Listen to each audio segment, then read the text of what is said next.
members, in accordance with the Intergovernmental Relations Act 2021, we have just concluded our council meeting to discuss pertinent issues affecting county governments. We hereby address you on some of the critical deliberations from our meeting. The first one is disbursement of county equitable share of revenue.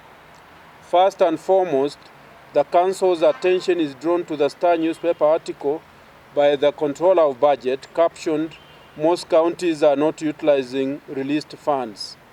The Council refutes these allegations and wished to know that counties are starved of resources due to delayed disbursement of funds. We are concerned by the violation of the law and the perennial delays in disbursement of county equitable share by the National Treasury. According to the Division of Revenue Act 2021, county governments were allocated equitable share revenue amounting to Kenya shillings 370 billion. However, counties have only received Kenya shillings 221 billion, despite being 2 months to the end of the financial year. The total outstanding balance for 2021-2022 amounts to Kenya shillings 148 billion and 39 shillings.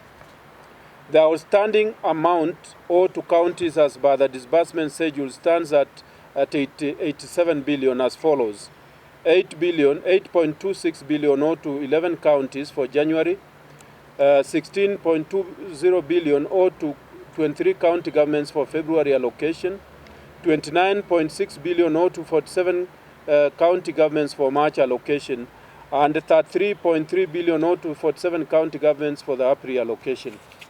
While Kenyans continue to demand for services from county governments, operations at the national government remains uninterrupted while county services are paralyzed and nearly grinding to a halt.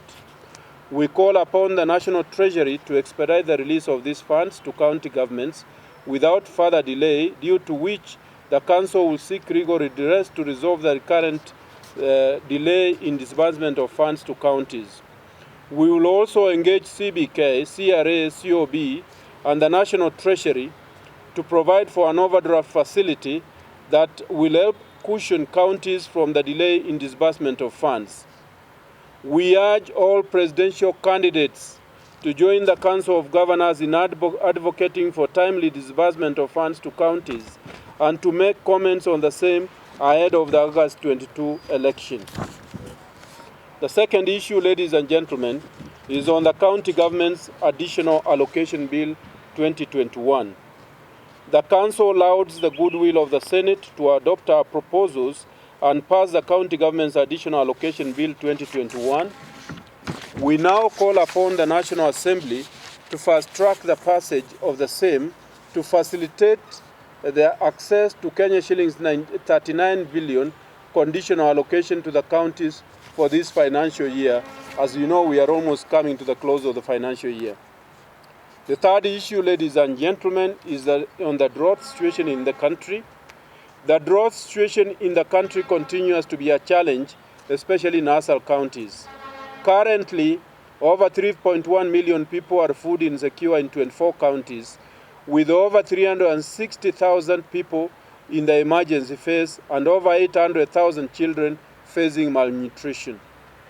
Despite enhanced efforts by counties to mitigate the effects of drought, limited resources have been set aside by the national government to complement efforts of the county governments.